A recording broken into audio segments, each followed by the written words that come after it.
we had major events in '56. I mean, that's what it's really event after event after event, and therefore, as far as the priorities go, my priority, which I really dwell on the most, is whenever I could be of service to Baba when he was suffering. So that's why my mind goes in that direction. But actually, I was working in a doctor's office in '56 when Baba was due to arrive in July in New York. And we all had little duties to perform. Ella had Winterfeld.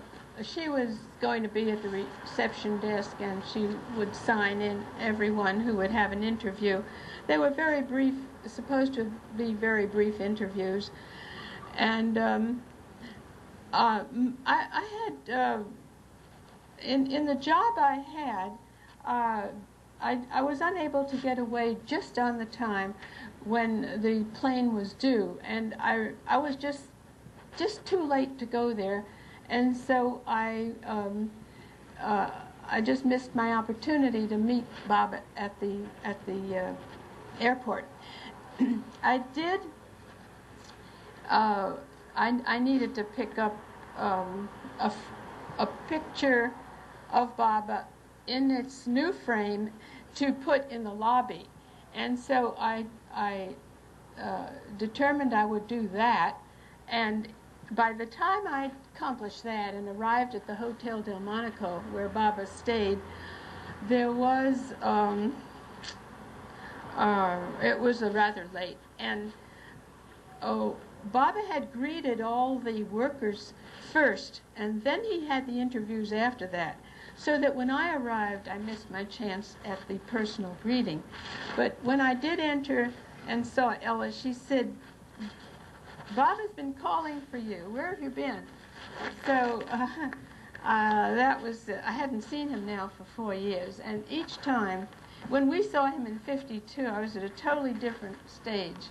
You know, every time, all of us are constantly at different states and stages of growth, and in '56, I was becoming very keen about being responsible in my work outside, and I gave it, I feel, an undue priority, because I learned since, through an experience in India that I have told some of you about, that it's very important to know precisely what's more, whether your job is more important, or even risking your job, which is no big thing really, and keeping an appointment with Baba. Well, it took me a while to learn that, and I should have made better preparations and not been late at the airport. So I came in pretty crestfallen, especially when Ella said, "Where have you been?" or something of that nature.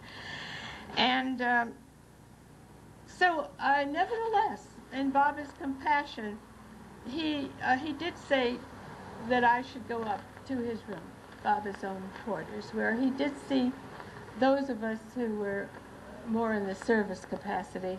And Baba greeted me. I remember there were several people in line there. Don Stevens had just come out of the room, and Charmy Deuce was there.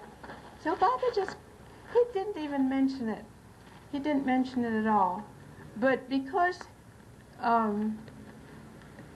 he is purity incarnate, and because he is